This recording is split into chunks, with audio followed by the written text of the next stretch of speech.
Ada berapa perkara yang membatalkan wudhu? Ada 4. 1.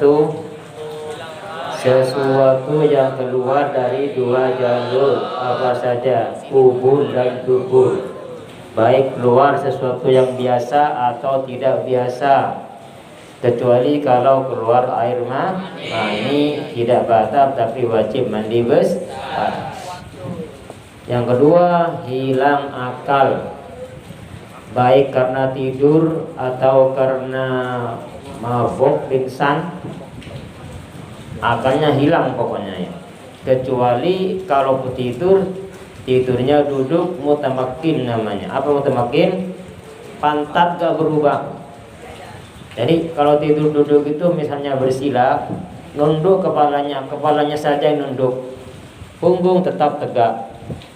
Bisa dengan cara nyender, atau memang dilatih punggungnya tegak, berarti yang nunduk hanya kepala. Nah itu sekalipun ngorok, sekalipun ngiler, itu wudunya tidak batal. Kenapa? Karena pantat masih tetap dalam posisi tempat duduknya, gak bergeser. Namanya mutamakin ya. Yang kedua, perhatikan, ini saya ingetin sebentar nih, sekilas ini, biar kamu nggak lupa. Yang ketiga, bersentuhan kulit. Dengarkan, bersentuhan kulit laki-laki dan perempuan yang sama-sama besar dan bukan mahram takbir. Nah, gitu ya. Jadi bersentuhan kulit, kalau bukan kulit, misalnya ada penghalangnya salah satu, tidak batal. Atau bersentuhan rambut, tidak batal. Atau kuku, tidak batal. Atau gigi, tidak batal. Andai kata ada giginya disentuhkan. Jadi bersentuhan kulit, wanita laki-laki sama-sama besar. Berapa ukuran besar umurnya Matur Syami? 7 tahun. Kalau 7 tahun kira-kira SD ya, kelas 1. Itu sudah batal kalian tuh, karena salah satunya kalau sudah besar tuh, dianggap besar tuh. Dua-duanya kan, kamu kan udah besar nih, menyentuh anak SD, perempuan tuh yang masih SD, tapi 7 tahun. Nah, itu juga sudah batal ya. Minimal 7 tahun ini Matur Syafi'i. Jadi dua-duanya sama-sama besar. Kalau salah satunya yang besar, satunya kecil. Contoh siapa? Azimah. Kan kecil tuh, masih berapa tahun tuh? 5 tahun. Nah, kita menyentuh laki-laki ini nggak batal karena salah satunya kecil, satunya besar. Jadi dua-duanya sama-sama besar dan bukan mahram takbir. Apa artinya mahram takbir? Orang selamanya haram nikah, bukan itu. Kalau itu nggak batal. Siapa orang selamanya haram nikah? Ibu, nenek, kakek ke atas, saudara kandung, terus ponakan ke bawah, paman ke atas, mertua, apalagi ibu tiri. Nah itu mahram takbir, selamanya haram nikah, itu tidak batal. Yang mahram ghair takbir, apa contohnya? Ipar. Tidak selamanya haram nikah, ada kalanya halal nikah dengan ipar. Kapan? Kalau dicerai salah satunya, kakaknya dicerai pindah ke adiknya, boleh. Namanya tidak selamanya haram nikah. Haramnya apabila dikumpulkan sama-sama nikah. Tapi ketika dicerai salah satu boleh, berarti sudah halal.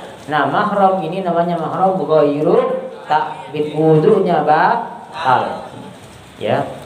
Jadi tadi itu kecuali mahram takbir yang tidak batal. Paham? Yang batal siapa?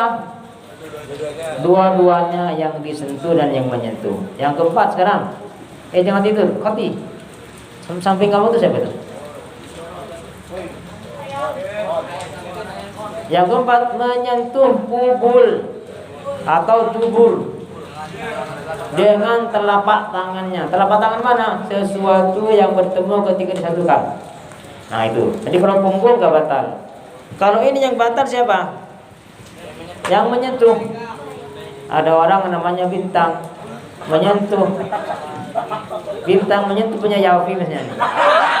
Yang batal Bintang, yang disentuh gak batal. Beda dengan kalau cowok cewek bersentuhan, laki-laki wanita, dua-duanya sama batal. Kalau menyentuh Kubul dubur yang batal hanya yang menyentuh. Dan kalau kubul hitungannya itu adalah kerisnya itu. Jadi kalau telurnya nggak batal. Nah, ini telur nggak batal. Ya, oke sudah selesai. Ini hanya mengingatkan. Sekarang lanjutan ya. Lalu kalau kamu nggak punya wudhu, berapa yang kamu tidak boleh kerjakan? Ada beberapa hal yang tidak boleh dikerjakan bagi orang yang tidak punya wudhu karena sudah batal. Ada berapa? Banyak. Ini yang ngaji fikih ini mana nih? Kelas 1 nih. Ada berapa Adil? Lupa semua. Sudah saya ingat kembali semuanya. Semuanya perhatikan. Anak soleh. Ada 4 perkara haram dilakukan orang yang tidak punya wudhu. Di samping jadi bukan hanya hukumnya itu tidak sah kalau sholat, tapi juga haram. Pertama ialah haram sholat. Gak boleh sholat kalau gak punya wudhu ya, dosa. Sholatnya juga gak sah. Karena ada hadis la tuqbalu sholatan bi ghairi tahurin wala shadaqah min ghululin. Tidak diterima sholatnya orang yang tidak suci, dan juga tidak diterima sedekahnya dari sedekah barang yang haram. Jadi pertama nggak boleh sholat. Yang kedua apa yang kedua? Nggak boleh tawaf di Baitullah sana. Apa tawaf? Mengelilingi Ka'bah 7 kali putaran dihitung dari Hajar Aswad. Kenapa? Karena tawaf itu ada hadis at-tawafu bi manzilati shalah illa anna Allah ahalla nutqah faman nataqa fala yantiqu illa bi khairin. Karena tawaf itu sama dengan sholat, tapi hanya ada bedanya kalau tawaf boleh bercakap-cakap, boleh ngobrol, tapi dengan catatan obrolan yang baik, tidak jorok. Jadi tawaf nggak boleh kalau kita dalam keadaan tidak punya wudhu. Yang ketiga,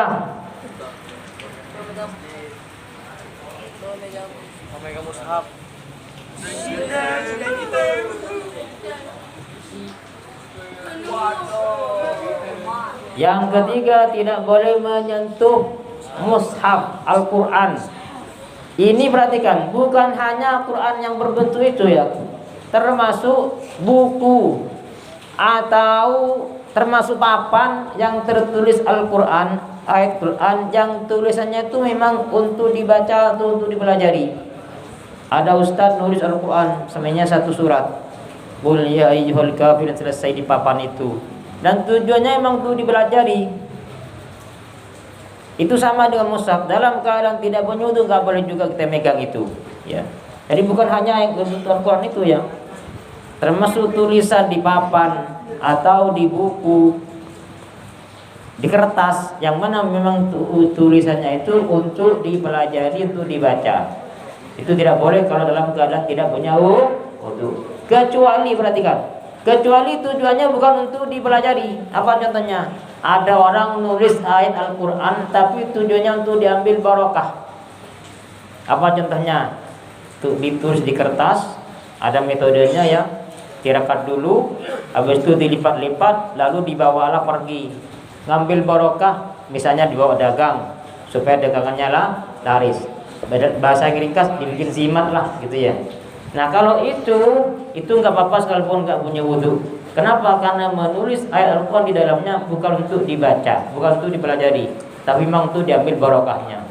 Jadi sekalipun kamu gak punya wudhu, bawa itu, misalnya dikasih kiai nih, dikasih tulisan sama kiai, ternyata tulisannya Al-Quran, memang tujuannya untuk diambil barokahnya. Nah itu sekalipun gak punya wudhu gak apa-apa, karena bukan untuk dibaca atau dipelajari. Paham tuh? Termasuk itu juz amma, termasuk Al-Quran yang ada terjemahannya. Tidak boleh kalau pegang tanpa wudhu, kecuali tafsir. Atau begini, kecuali sebuah mata pelajaran, buku atau apa saja yang isi kandungannya itu lebih sedikit Al-Qurannya daripada bahasa yang lain. Contoh tafsir lah misalnya. Tafsir itu kan ada ayat Al-Qurannya, misalnya Yasin wal Qur'anil Hakim, lalu kita tafsirin panjang lebar tafsirnya ya. bla bla bla bla bla. Nah, artinya setelah dihitung antara tafsirnya bahasa lain kan, tafsir itu bahasa Arab, dengan ayat Al-Qur'annya lebih sedikit ayat Al-Qur'annya. Nah kalau itu nggak apa-apa, kalau nggak punya wudu, tapi tetap disunnahkan berwudu. Paham ya? Paham dong? Jadi terjemah termasuk juz amma. Juz amma itu juga nggak boleh kita nggak boleh kalau nggak punya wudu, nggak boleh pegang.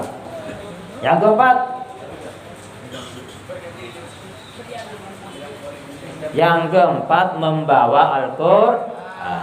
Menyentuh nggak boleh, membawa juga nggak boleh ya. Kecuali perhatikan belakang.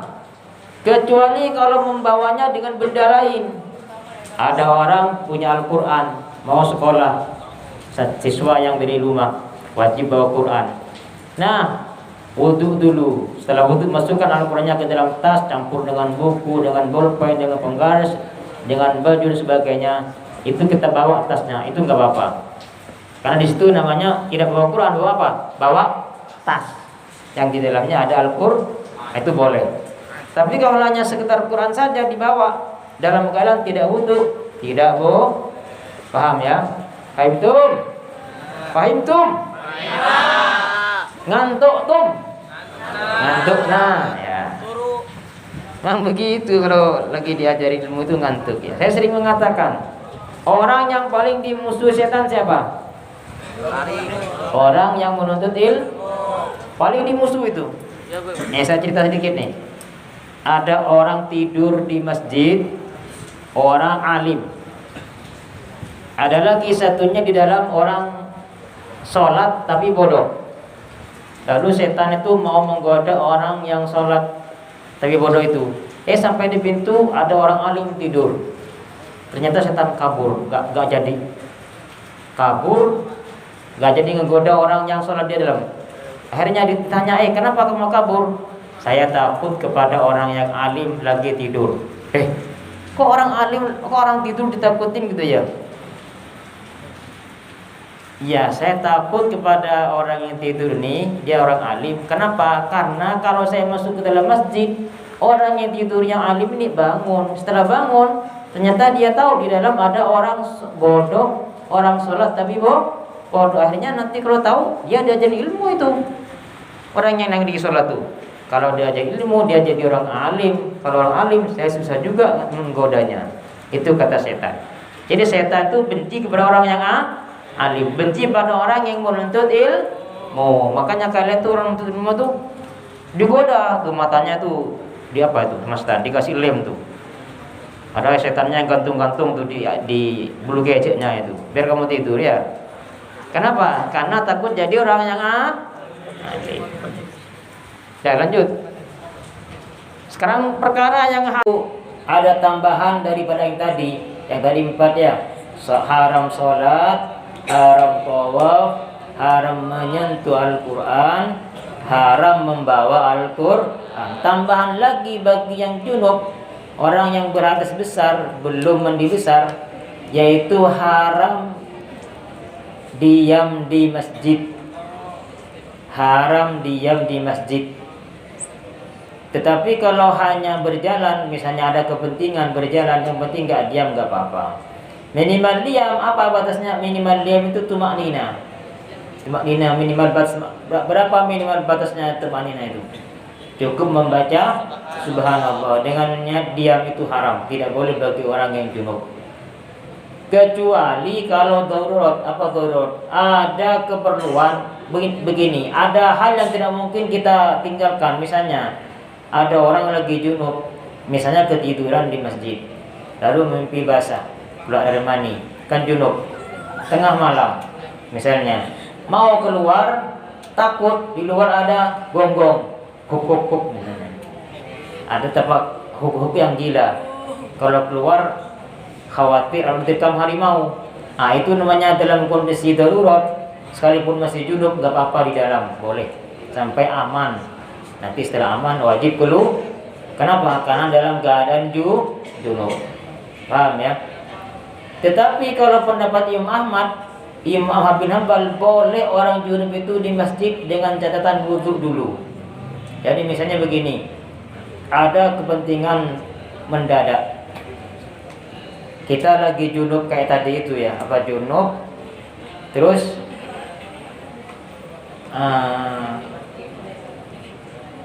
mau mandi besar nggak ada air misalnya nih, atau ada acara, pas ketika itu ada acara, entah pernikahan entah apa ya di dalam, kita harus masuk ke dalam, ternyata kita lagi junub belum mandi besar. Nah ini solusi bisa kamu pakai dan bisa kita taklid ya, taklid kepada pendapat Imam Ahmad, wudu dulu, baru setelah wudu kita boleh diam di masjid mendengarkan, mengikuti acara nikahan misalnya, atau ikut pengajian. Paham ya? Paham itu? Jadi bagi yang junub haram apa lagi? Harusan diam di masjid. Tidak boleh diam di masjid. Ya. Dan sekarang yang ke-6. Yang ke-6 bagi orang junub ialah haram membaca Al-Quran. Haram membaca ya. Membaca Al-Quran. Jadi orang junub itu gak boleh baca Al-Quran. Tapi kalau gak punya wudu boleh baca Al-Quran ya. Boleh kan? Yang penting gak menyentuh. Nah, ini orang junub gak boleh baca Al-Quran. Tetapi ada syaratnya ya. Perhatikan semuanya. Ana saleh. Perhatikan syaratnya yang haram baca Quran bagi orang junub diantaranya. Yang pertama, dia membacanya dilafalkan. Jadi baca dilafalkan, dengar kupingnya sendiri. Bismillahirrahmanirrahim. Alhamdulillahirabbil alamin. Kan dengar ya kupingnya. Itu haram bagi orang junub baca, sekalipun yang sekedar baca. Jadi yang pertama diantaranya ialah bacanya diperdengarkan. Tapi kalau bacanya dalam hati, misalnya hati baca, jadi ngeliatin Quran, lagi junub, liatin Qurannya, hatinya baca semua, sekalipun 1 juz gak apa-apa, nggak haram. Yang penting dalam hati. Yang haram ketika dibaca di mulut. 1, baca di mulut. Yang kedua, kupingnya mendengarkan. Yang ketiga, yang haram itu apabila dia niat baca Quran.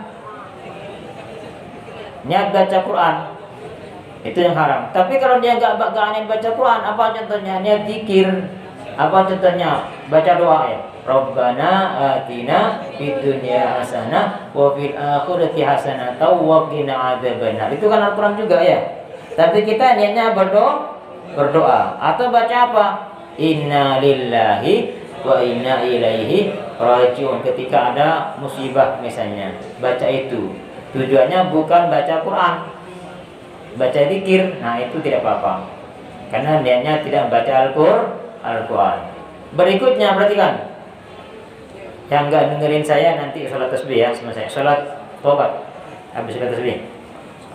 Yang berikutnya, syarat berikutnya ialah yang haram itu bacaan yang sunnah.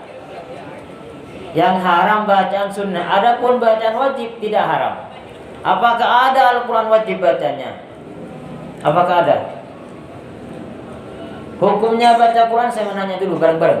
Hukumnya baca Quran apa? Sunnah apa wajib? Ada yang wajib gak? Ada. Oke, ada katanya. Siapa yang jawab tadi? Agus. Benar. Ada yang wajib baca Quran itu. Apa yang wajib? Baca suratul Fatihah dalam sholat. Tapi ketika sholat itu wajib baca suratul Fatihah, karena mazhab Syafi'i nggak boleh kalau nggak baca Fatihah itu ya. Nggak sah la sholata liman lam yaqra bi Fatihatil kitab. Tidak sah sholatnya orang yang nggak baca suratul Fatihah. Berarti bacaan suratul Fatihah wajib. Kenapa wajib? Karena rukun qauli. Nah di situ bacaannya namanya hukumnya wajib. Nah kalau seperti itu perhatikan. Kalau kondisi seperti itu boleh baca Quran wajib. Contoh begini, ada orang sekarang lagi junub. Perhatikan, ada orang lagi junub. Setelah junub mau mandi besar, ternyata mau mandi besar nggak ada air. Kalau nggak ada air, itu siapa yang ngumpul?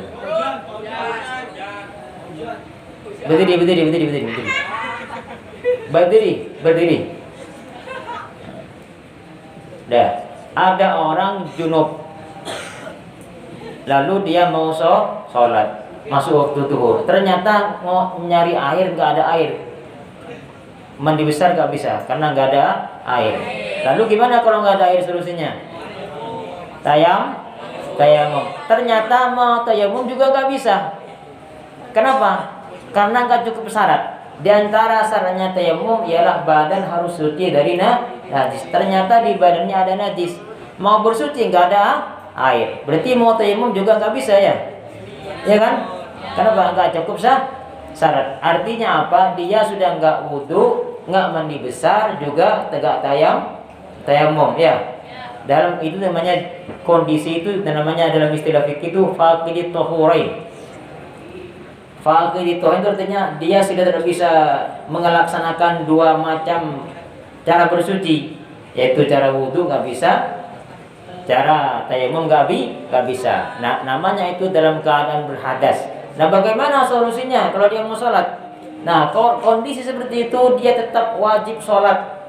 Tapi sholatnya namanya sunnah usalli fardhu zuhur, kalau zuhur ya, lihurmatil waqti. Apa artinya? Menghormat waktu. Nah, dia sholat zuhur menghormat waktu. Nanti kalau sudah ada air, sudah bisa mandi, diqodho lagi. Ya. Nah, ketika itu dia tetap wajib baca suratul Fatihah. Kenapa? Karena suratul Fatihah hukumnya wajib, sekalipun dalam keadaan junub. Paham? Itu. Adapun membaca surat-surat apakah boleh? Tidak boleh. Kenapa? Karena baca surat dalam surat itu hukumnya sunnah.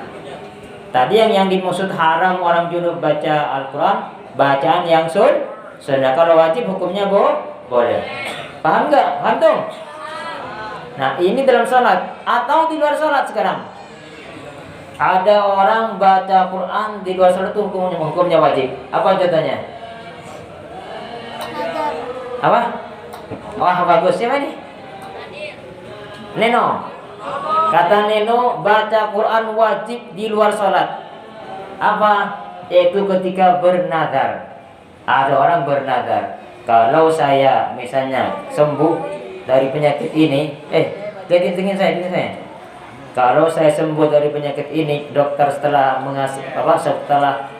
mendapatkan hasil lab, kata dokter ternyata saya positif, negatif, tidak kena penyakit misalnya ya, maka ketika itu juga saya akan membaca surah Yasin di tempat itu misalnya nih, di waktu itu, misalnya di waktu jam 5 misalnya contohnya ya. Ternyata ketika itu dia dapatkan pengumuman hasil labnya betul-betul negatif, gak kena penyakit. Berarti apa? Dia wajib baca surat Yasin. Kenapa? Karena sudah bernadar. Nah, hukumnya baca Yasin, baca Quran ketika itu namanya wajib. Nah, ketika itu kalau dia dalam keadaan junub misalnya, belum mandi besar, mau mandi nggak ada air, mau tayamum juga nggak cukup syarat, maka dia tetap boleh baca Quran, bahkan tetap wajib baca surat Yasin. Kenapa? Karena hukumnya baca Yasin ketika itu adalah wajib karena bernadar. Paham ya? Jadi perhatikan, saya ulangi lagi. Jadi yang haram baca Quran bagi junub ialah bacaan yang sunnah. Kalau bacaan wajib tidak haram baca Al-Quran. Paham? Nah, sekarang yang haram bagi orang yang haid. Kalau tadi yang junub ada 6. Orang yang haid haram, tambahan lagi bagi haid ialah haram bersenang-senang antara pusar dan lutut.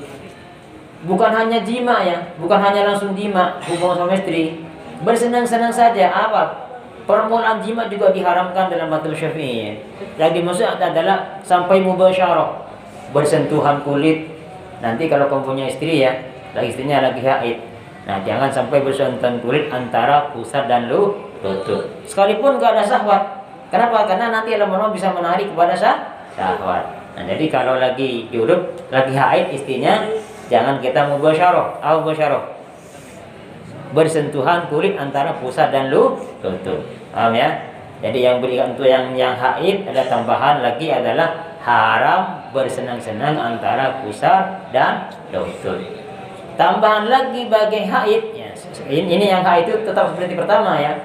Pertama sholat haram, haram wudhu, haram sholat, haram tawaf, haram menyentuh Quran, haram baca Quran, haram diam di masjid, haram juga membaca Quran. Tambahan lagi barusan haram hubungan suami istri, bahkan mubasyarah saja antara puasa dan itu juga haram.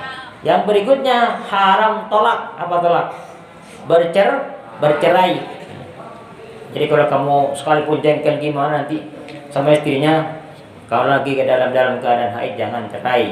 Kenapa? Karena ketika kita cerai ketika haid menambah iddah, menambah masa tunggu, menambah masa iddah. Iddah itu masa tunggu wanita. Ketika dicerai nggak boleh dia nikah lagi sebelum selesai iddah.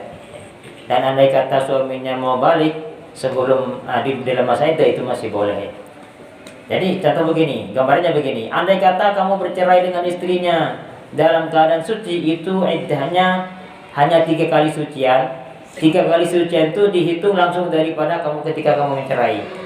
Jadi gambarannya yang gampang itu, kalau kamu dicerai dalam keadaan suci ialah ketika haid yang ketiga sudah habis selesai iddahnya.